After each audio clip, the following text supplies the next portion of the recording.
चिराग society में हमारे बीच में एक मेहमान आए हैं जुम्मन भारती साहब, और आपकी उम्र 84 वर्ष की है। इनका राजनीतिक और सामाजिक जीवन एक लंबा जीवन रहा है।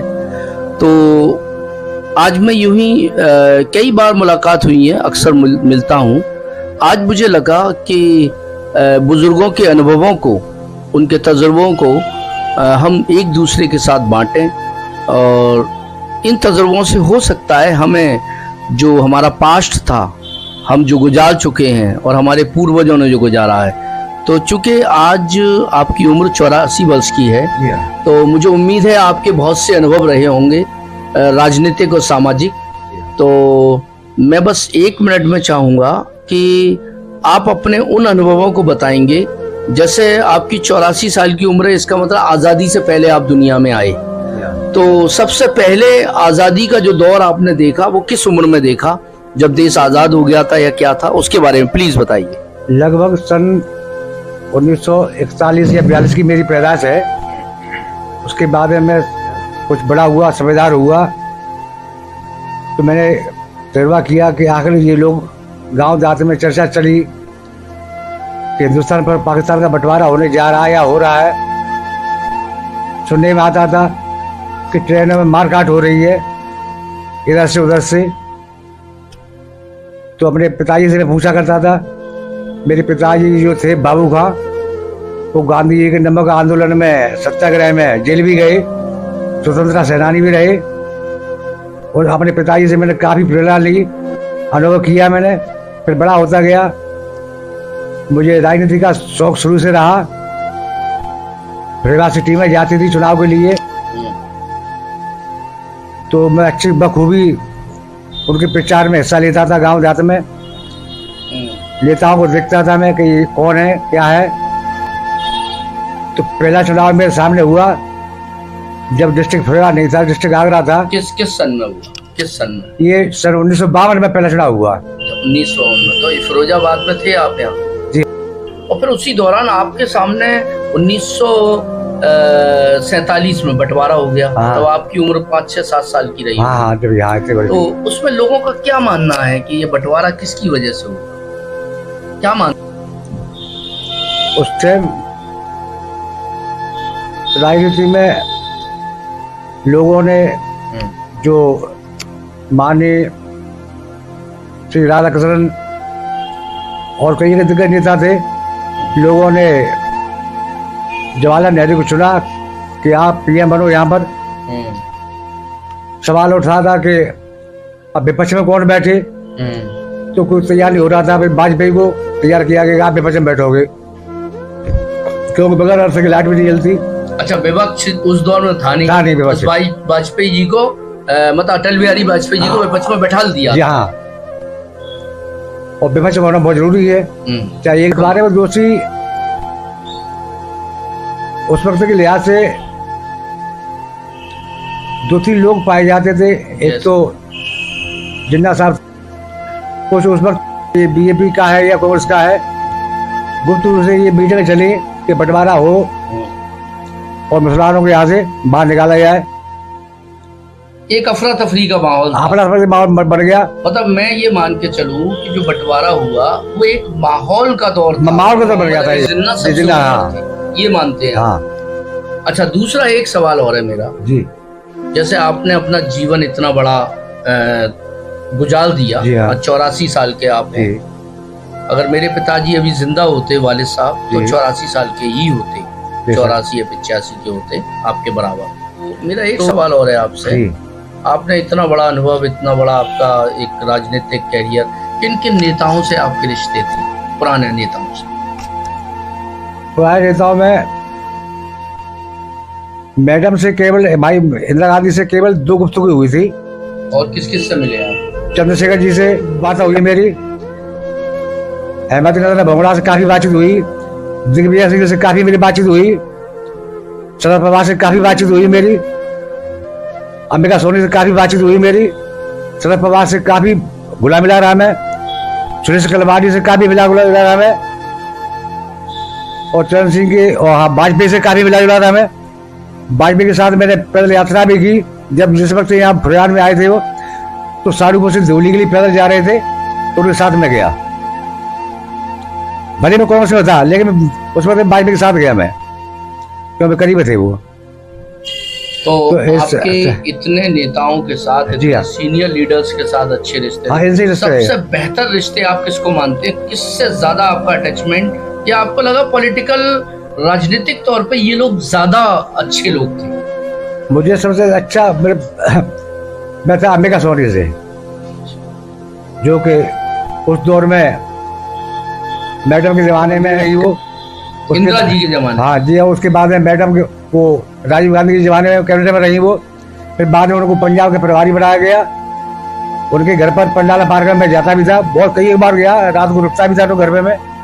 हाँ, जैसे आपने अपना जीवन इतना बड़ा दिया, 84 साल के आप हैं। अगर मेरे पिताजी अभी जिंदा होते वालिद साहब, तो 84 साल के ही होते, 84 या 85 के होते आपके बराबर। तो मेरा एक सवाल और है आपसे, आपने इतना बड़ा अनुभव, इतना बड़ा आपका एक राजनीतिक कैरियर, किन किन नेताओं से आपके रिश्ते थे, पुराने नेताओं से? पुराने नेताओं में मैडम से केवल, भाई इंदिरा गांधी से केवल 2 गुफ्तगू हुई थी। मतलब इंदिरा गांधी से आप मिले थे? हाँ। किससे मिले आप? चंद्रशेखर जी से काफी बात हुई मेरी, अहमद नजर भोंगड़ा से काफी बातचीत हुई, दिग्विजय सिंह से काफी मेरी बातचीत हुई, शरद पवार से काफी बातचीत हुई मेरी, अंबिका सोनी से काफी बातचीत हुई मेरी, शरद पवार से काफी घुला मिला रहा मैं, सुरेश कलवाड़ी से काफी मिला रहा मैं, और चरण सिंह के और वाजपेयी से काफी मिला जुला रहा मैं। वाजपेयी के साथ मैंने पैदल यात्रा भी की। जब जिस वक्त यहाँ फरियाद में आए थे वो, तो साड़ू से धौली के लिए पैदल जा रहे थे तो उनके साथ में गया।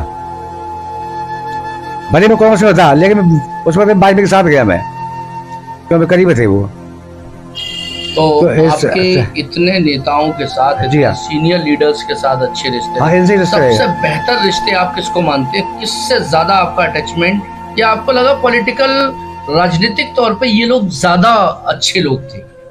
मुझे सबसे अच्छा मैं था अंबिका सोनी से, जो कि उस दौर में मैडम के जमाने में कैबिनेट मंत्री रही वो, इंदिरा जी के जमाने। हाँ जी, उसके बाद में मैडम के वो राजीव गांधी के जमाने में कैबिनेट में रही वो। फिर बाद में उनको, और मैं घर पे में 2 बार आ चुकी हूँ, मेरे निवास पर आई थी। यहाँ 2 बार निवास पर आई? जी हाँ, आई थी, वो भी आए थे। चंद्रशेखर आए थे। चंद्रशेखर जी के बारे में आप क्या? जी हाँ, वो भी बहुत अच्छे सुलझे व्यक्ति थे। इंडिया में पहला व्यक्ति था कि जिसने कभी कोई पोस्ट न लेकर के सीधा पीएम बना। अच्छा, उससे पहले कभी कुछ नहीं थे? कोई पोस्ट नहीं थी उसके बाद, सिर्फ सांसद था, रहता था। अच्छा, शरद पवार मेरे घर पर आए, भोगांव क्षेत्र से सुविधा सिंह मेरे घर पर आए। अच्छा, एक बात बताइए, ये तो आपके साथ बहुत लोगों का रिश्ता रहा, लोग आते रहे। जी हाँ, जी हाँ। आज आपने 84 वर्ष पूरे कर लिए हैं लगभग। जी हाँ, पूरे होने जा रहे हैं। इन 84 वर्षों में जी के बाद जब इस पड़ाव पे आप आ गए, जो आप बुजुर्गी, बहुत ज्यादा बुजुर्ग हो गए, तो आप क्या मानते हैं, आपका वो दौर जो राजनीतिक लोगों के साथ गया, उससे अनुभव तो मिले, और कुछ भी मिला? बहुत कुछ मिला। मैं घर से बाहर रहता था इन लोगों के, क्योंकि मैं पीसीसीआई मेंबर रह चुका हूँ। नहीं, मेरा सवाल मैं वो तो कहने जा रहा हूँ आगे। उसका मीटिंग मैरिज हुआ, मैं केवल दिल्ली की और लखनऊ की मीटिंग अटेंड करता था। तो इन लोगों के साथ रह करके मुझे लाभ ये मिला, मुझे आगे चल के मुझे मौका मिलेगा चुनाव के लिए, लेकिन मौका नहीं मिला। लेकिन मौका मिल जाता, लेकिन कोई आर्थिक मजबूरियां घरेलू सामने आ गई, कोई भाई भाई के बंटवारे सामने आए, मुझे पीछे हटना पड़ा। अच्छा, आज किस स्थिति में आपका परिवार आर्थिक रूप से किस लेवल पर है? मेरे परिवार आज आर्थिक मजबूरियों में बहुत पिछड़ा हुआ चल रहा है, और घर परिवार के मेरे भाई वगैरह होंगे वो में मैं बहुत आर्थिक तंगी से जूझ रहा हूँ इस वक्त, क्योंकि मेरे को कुछ सहारा नहीं है। एक बेटे का मेरे का इंतकाल हो चुका है, एक बेटा है, वो बेटे को साथ नहीं देता। बता, आपको क्या लगता है कि उन बच्चों को जिनको आपने परवरिश दी, आज वो बेटा आपके साथ नहीं है, तो आप कैसा महसूस करते हैं? हो सकता है कुछ कमियां मुझ में रही होंगी, या हो सकता है कमियां कुछ उसमें भी होंगी। नहीं, कभी कभी क्या आपको लगता है कि आपने जिस तरह से अपने माता पिता को, अपने वालिदैन को इज्जत सम्मान और उनका आदेश को पालन किया। मैंने क्या किया। क्या आपके बच्चे करते हैं? बच्चे नहीं करते, नहीं करते। नहीं, बिल्कुल नहीं। तो कभी ऐसा आपके बच्चे इतने दूर क्यों जा रहे हैं, आपका बेटा इतना दूर क्यों जा रहा है, इसके लिए काफ़ी खामोश रह के आप तकलीफ महसूस नहीं करते? तकलीफ होती थी, लेकिन तकलीफ अब नहीं है। मैंने अपने दिल को पक्का कर लिया है। मेरे एक बेटे का इंतकाल हो गया तो मैं समझता हूँ दूसरा बेटा ही उससे जुदा हो गया, सिर्फ उसे अपनी बीवी की खातिर। तो और कोई आखिरी संदेश इस समाज के लिए, युवाओं के लिए आप कुछ देना चाहते हैं? मैं यही कहूँगा कि मेरा समाज आगे बढ़े, शिक्षित हो, हर घर में अपना एक मनोबल बढ़ाएं, बच्चों को पढ़ाएं लिखाएं और खुद भी शिक्षित। अच्छा, एक मेरा ये आखिरी सवाल है जी आपसे, तो क्या आपकी ज़िंदगी का इतना बड़ा अनुभव है, बच्चों को क्या संदेश देना चाहते हैं? दुनिया में हर चीज मिल जाती है, लोग माँ बाप किसी को नहीं मिलते, दोबारा किसी को नहीं मिलते।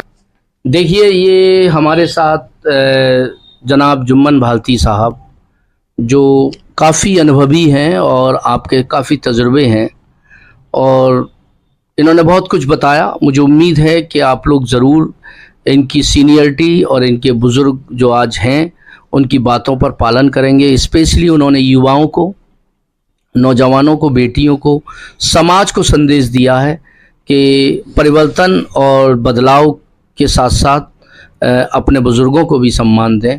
इसी के साथ मैं चिराग सोसाइटी से डॉक्टर ज़फ़र आलम आपसे विदाई लेता हूँ।